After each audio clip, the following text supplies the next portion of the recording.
Good morning all my dear student. प्यारे बच्चों, narration में हम लोग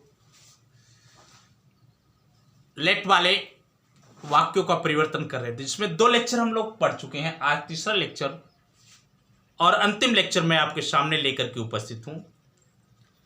पहले लेक्चर में आपको ये बताया गया था, अगर लेट अस आए तो प्रस्ताव या सुझाव का भाव प्रकट होगा।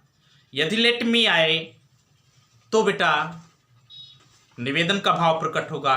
और यदि let him, let her, let them और लेट नाउन कोई आ जाए तो बेटा आदेश का भाव प्रकट होता है। किसका भाव प्रकट होता है? आदेश का भाव प्रकट होता है।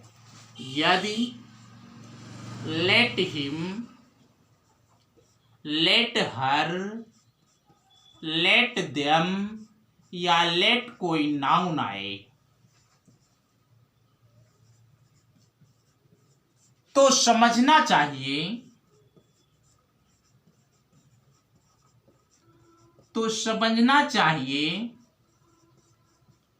कि आदेश का भाव प्रकट हो रहा है।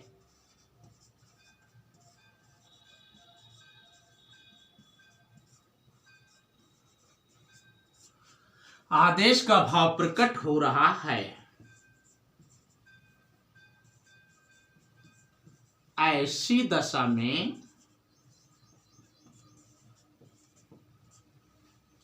बेटा रिपोर्टिंग वर्ब के सेड को ऑर्डर्ड में बदल देते हैं। किसमें बेटा?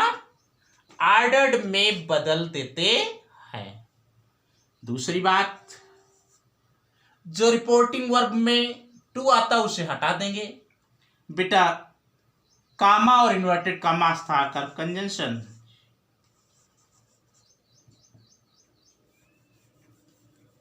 कामा और इन्वर्टेड कामा,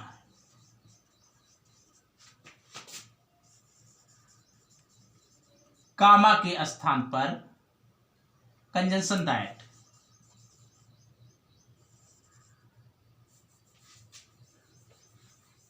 एक मिनट बेटा, कामा और इन्वर्टेड कामा के स्थान पर हम लोग क्या लगाएंगे?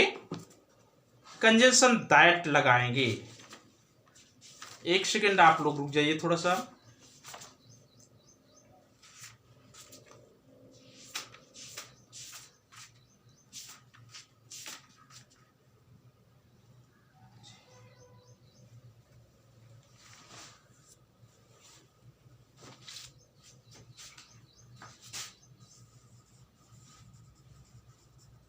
कंजंक्शन लगाएंगे बेटा दैट।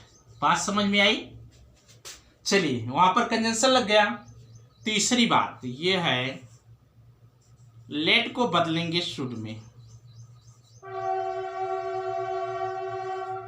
आपको बदला लेट शुड में। हिम, हर, देम का सब्जेक्टिव केस क्या आएगा बेटा? सब्जेक्टिव केस आएगा। बात समझ में आई? नोट लिखिएगा।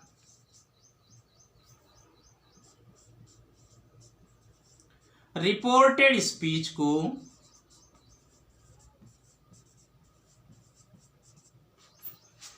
को असर्टिव सेंटेंस में, असर्टिव सेंटेंस की भांति लिखेंगे। ये बात समझ में आई? आप इसे नोट कर लीजिए ताकि हम लोग नियम देखें, सॉरी एग्जाम्पल देखें। तो बेटा सेड को आप ऑर्डर कर दीजिएगा। कब? जब लेट हिम आए, लेट हर आए, देम आए या कोई नाउन आए। कामा इन्वर्टेड कामा के हटाकर कंजंक्शन दैट लगाइएगा। लेट आपका शुड में बदल जाता है। हिम, हर, देम का सब्जेक्टिव केस लगेगा।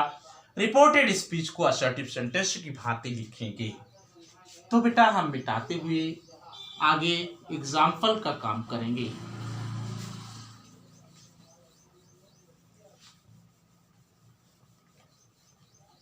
हाँ, तो देखिए एग्जाम्पल लीजिएगा,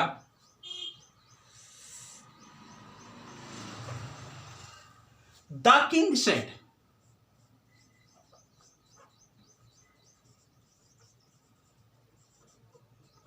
late the man be set free. राजा ने कहा कि आदमी को छोड़ दो।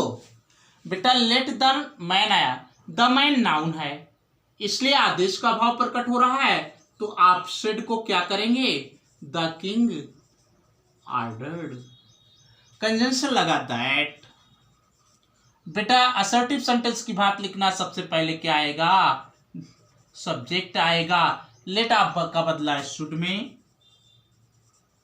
बी सेट फ्री हो गया। Late the man should be free, कहा कि आदमी को मुक्त कर दो। बात समझ में आ गई बेटा। इसी के साथ एक और उदाहरण लिखिएगा, the teacher said let him go now. शिक्षक ने कहा कि अब उसे जाने दो, आदेश दिया बेटा ना, द टीचर ऑर्डर्ड। हिम का बेटा क्या हो जाएगा, कंजंक्शन पहले लगाइए, ही शुड, ठीक है ना। हिम का सब्जेक्ट के सी, लेट का शुड, गो का गो, नाउ का देन, आपका हो गया। एक उदाहरण और लिखिएगा, the principal said let her come in. तो बेटा लेट हर आया ना, तो जाएगा the principal ordered that, her का शी शुड गो इन। इस प्रकार से आप बदल लेंगे, ठीक ना।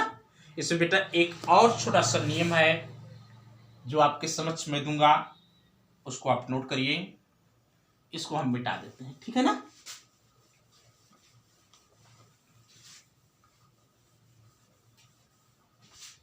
एक लिखिएगा नोट, अच्छा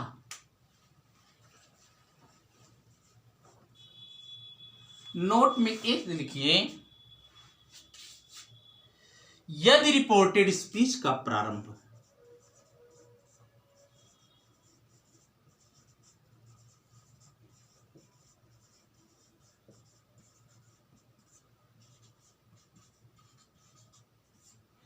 लेट दियर बी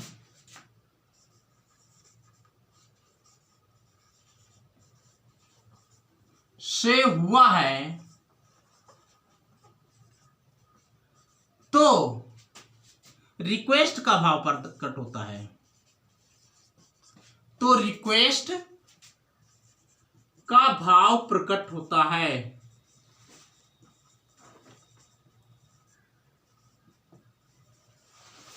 अतः किसका भाव प्रकट होता है बेटा, रिक्वेस्ट का भाव प्रकट होता है। अतः सेड को आप क्या करेंगे, रिक्वेस्टेड, सेड को रिक्वेस्टेड, कंजंक्शन दैट, ठीक है ना। और बेटा लेट के स्थान थे, लेट दियर बी को, लेट दियर बी को दियर शुड बी हो, दियर शुड बी में बदल देंगे। जैसे बेटा उदाहरण लीजिएगा, उदाहरण लीजिएगा, he said let there be no inquiry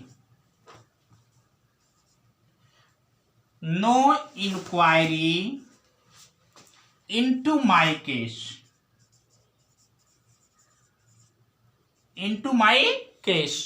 मेरे केस में कोई भी इंक्वायरी नहीं होनी चाहिए।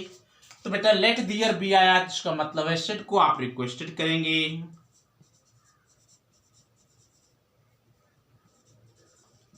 ही रिक्वेस्टेड कंजंक्शन लगाता है। बेटा लेट दियर बी को बदलेंगे, दियर शुड बी, इतना चला गया। अब आया no inquiry in his case. Okay बेटा, ये रहा आपका नरेशन में इंपरेटिव सेंटेंस में लेट को आपने अच्छी तरह से पढ़ लिया। अब लेट का कोई भी अंश बचा नहीं हुआ है। अगर आपको कोई दिक्कत होगी तो कमेंट करिए, मैं पुनः बताऊंगा। अगले लेक्चर में हम लोग ऑप्टेटिव सेंटेंस पढ़ेंगे। तब तक आपसे मैं अलविदा लूंगा। आप पढ़ते रहिए और मुस्कुराते रहिए। Thank for watching the video.